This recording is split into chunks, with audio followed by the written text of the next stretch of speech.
Hello বন্ধুরা, কেমন আছো সবাই? আশা করছি ভালো আছো। আমরাও ভালো আছি। এই ফুলগুলো কি ফুল বুঝতে পারছো? অবশ্যই বুঝতে পারছো, এগুলো কুমড়ো ফুল। বাজার থেকে এনেছে, একদম ফ্রেশ। কিন্তু আজকে আমি সবগুলো বড়া করব না, ভাবছি 2-3টে করব। খুব সুন্দর এগুলো ফুলগুলো, পরিষ্কার করে রেখে দেব। করব আলু করলা ভাজবো।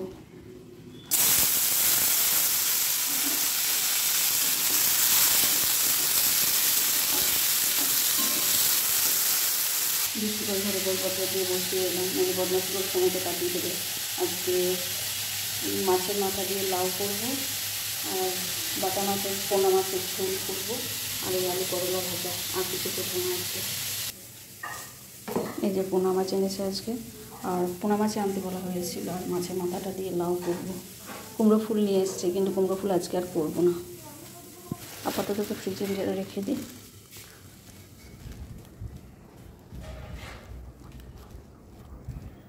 চুপ করে আছো কেন?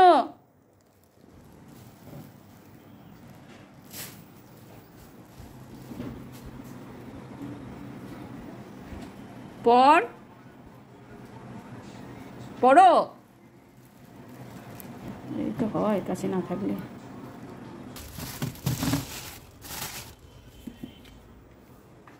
কি হলো? এখানে টিফিনের জন্য ছানার পায়েস এনেছিল, রেখে দিয়েছি বের করে। ছানার পায়েস সবাই খুব ভালোবাসে, খেতে খুব সুস্বাদু হয়।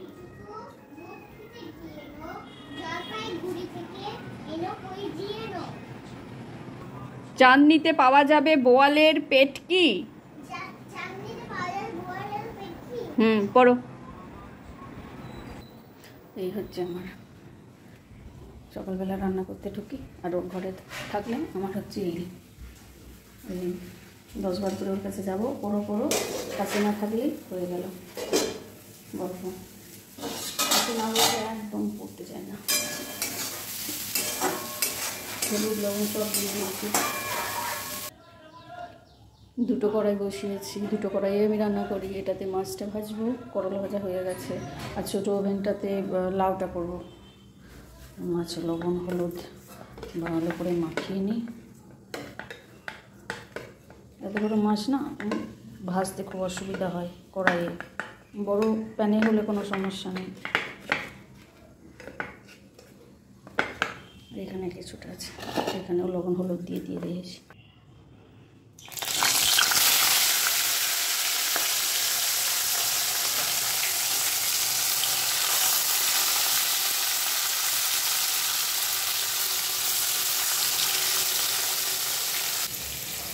লাউয়ের সবজিতে তো কোনো মশলা সেরকম লাগে না, কালো জিরে দিলাম। এটাতে আমার লাউ ভালোই লাগে। আলু দেবো না, এখানে আলু দেয় না। যদি আপনার খুব কম থাকে লাউ, তাহলে আলু দেয়।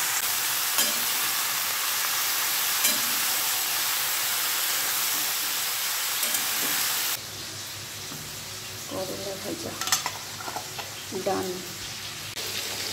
মাছগুলো উল্টে দিলাম, আর লাউটাও ঢাকা দিয়ে দিয়েছি। যা জল বার হবে, এখানে লাউ কিন্তু জল বার হয়। দুষ্টুকে একবার দেখছিলাম ওই ঘরে, দেখছি পড়ছি। আমার না ড্রাগন গাছগুলো থেকে ছোট ডাল বেরিয়েছে, তোমাদেরকে দেখাবো। এবার ছাদে যাবো, মাঝখানে পিঠাটা বসিয়ে তখন তোমাদের দেখাবো।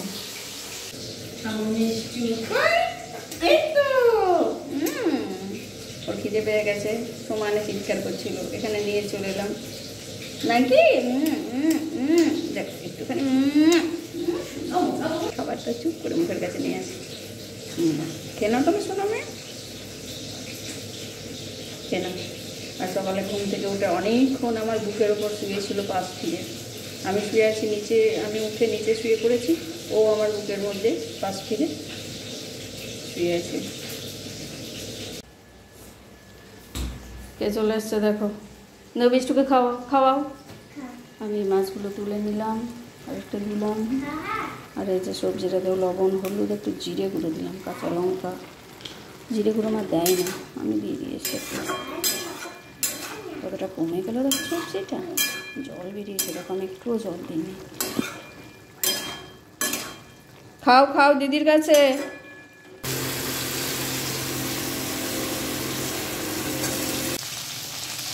মাছের মাথা আমি কেমন করে ভাজবি দেখো, এই নিচ দিকটা তো ভাজা যায় না, ওই জন্য আমি এটাকে সোজা করে দিই। দেখো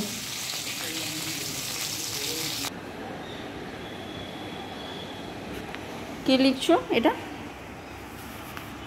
এটা ক, এটা তো টেলিস্কোপ নিয়ে দেখতে হবে। বাবা এতগুলো লেখা হয়ে গেল। এটা কি? এটা কি? মুখ। এটা মুখ। এটা খ। এটা কি? খ। এটা খ। এটা কোন অ্যাঙ্গেল থেকে খ? তাহলে তো আবার আমাকে অ আ ক খ শেখাতে হবে। এটা কি হয়েছে? খ। এটা খ। এগুলো থ। কি অবস্থা! ইস,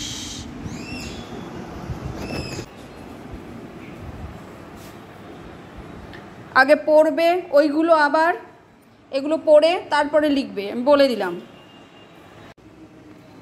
মাছের মাথাটা দিয়ে দিয়েছি ভেঙে, একটুখানি জল দেবো, আমি আগে জল দিই, একটুখানি জল দেবো, জল দিয়ে একটুখানি ফুটিয়ে নেব। লাউটা খুব সুন্দর সেদ্ধ হয়েছে, একদম কচি ছিল। আর একটু ধনে পাতা দেবো নামানোর সময়। মা বলেছিল টমেটো দিতে, টমেটো নিয়ে এসেছি, কিন্তু মা পরে বললো ওই জন্য আর টমেটোটা দেবো না, কাঁচা কাঁচা থাকবে। ধনে পাতা দিয়ে দিলাম, ব্যাস।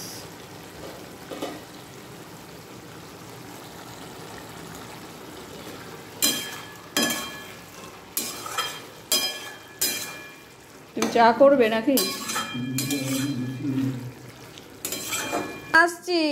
সবজি হয়ে গেছে, এই দেখো মাছের মাথা দিয়ে লাউ। মাছ ভাজার তেলটাতেই মাছের ঝোলটা করব। গোটা জিরে ফোড়ন আর এই যে কাঁচা কলা, আলু, আদা বাটা, টমেটো, এটা দিয়ে মাছের ঝোল হবে। সমস্ত মশলা দিয়ে দিয়েছি, আদা বাটা, লঙ্কা বাটা, টমেটো, জিরে গুঁড়ো, হলুদ, লবণ সব।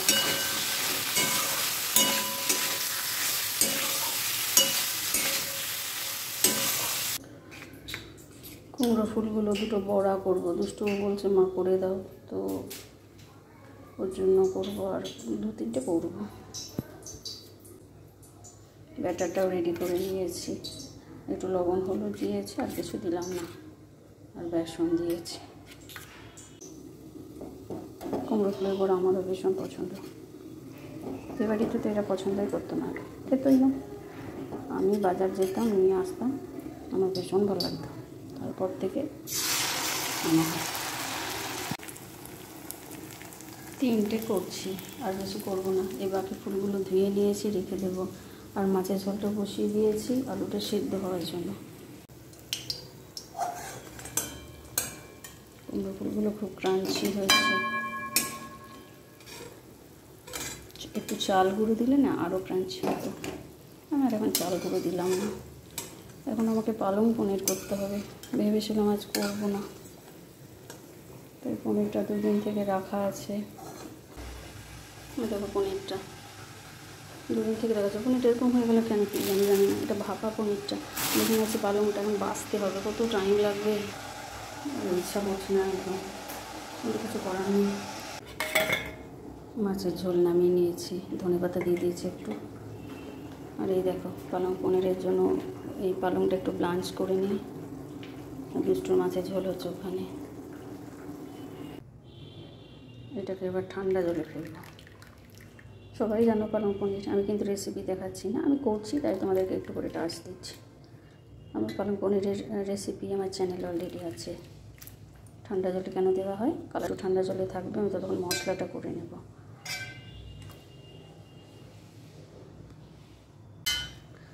পালংটা কত অল্প হয়ে গেল দেখো, এইটুকু হয়ে গেল। অ্যাকচুয়ালি অনেকটাই পালং ছিল, পালংটা না নষ্ট হয়ে গেছে, পাতাগুলো ভালো ছিল না। আদা, একটু রসুন, আমি অন্যান্য সময় করি কি ভেজে করি, আদা রসুন টমেটো দিই, ভেজে এটার সাথে দিই, কিন্তু এবারে আর ভেজে দেওয়ার টাইম নেই। আর এই পেঁয়াজ একটুখানি কুচিয়ে দেব, আর লঙ্কা দিয়ে দেবো 2টো, জানি না কেমন ঝাল হবে। চলো মশলাটা আগে করে নিয়ে আসি। ফোন নিয়ে নয়, আমি তো পনিরগুলো না আগে ভেজে নিচ্ছি। পনিরগুলো হয়ে গেল, আনা আছে না আগে থেকে। কি ঠিক আছে, একটু গোটা জিরে দিলাম আর একটু পেঁয়াজ। পনিরটা হালকা ভাজলাম।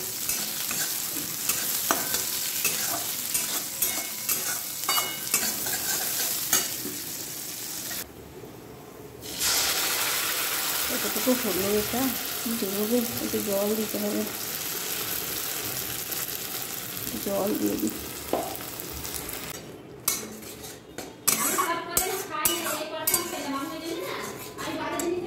ওষুধ নিলাম।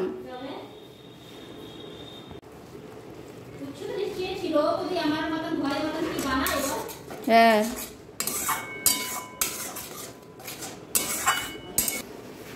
পালং পনিরটাতে একটু পনির বাটার মশলা দেবো, দারুণ টেস্টি হয়। কেউ একবার দেখবে এটাতে বানিয়ে খেয়ে। বেশি দেবো না, অল্প দেবো, কারণ এটার পরিমাণটাই অল্প হয়ে গেলো একদম।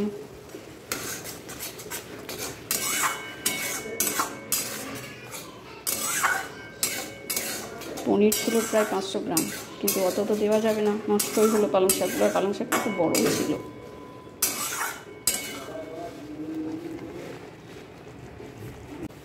শাহি পনির মশলা দেওয়াতে এত দারুণ টেস্টি হয়েছে, এত সুন্দর স্মেলটা বেরোচ্ছে, ওই জন্যই আমি এটা দিই, ভালো লাগে।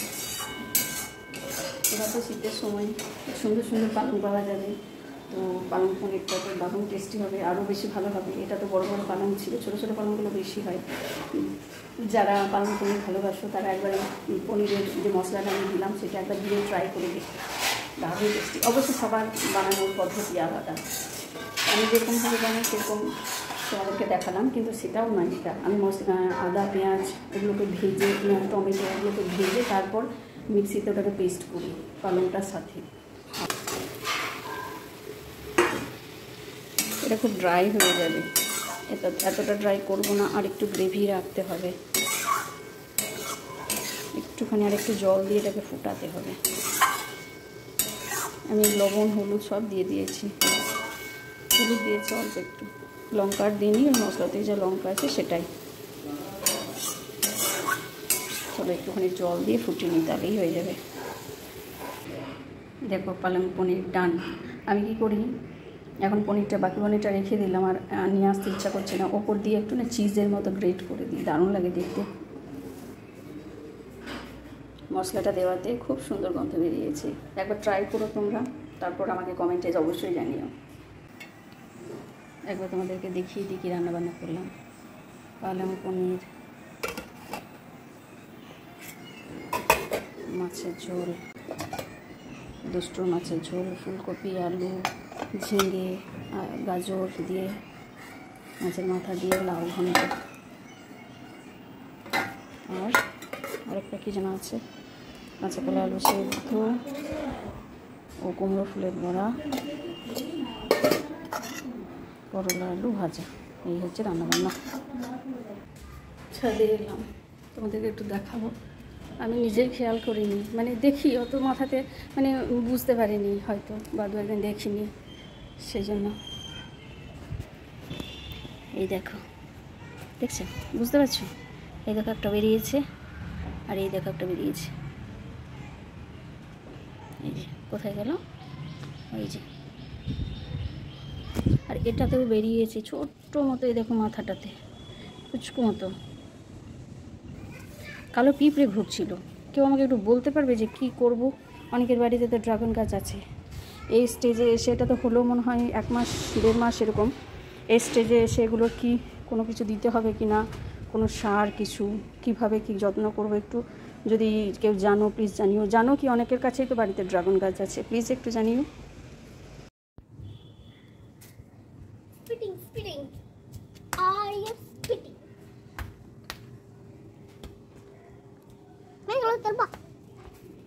একটা ফুলও তুলবে না, আমি বলে দিচ্ছি।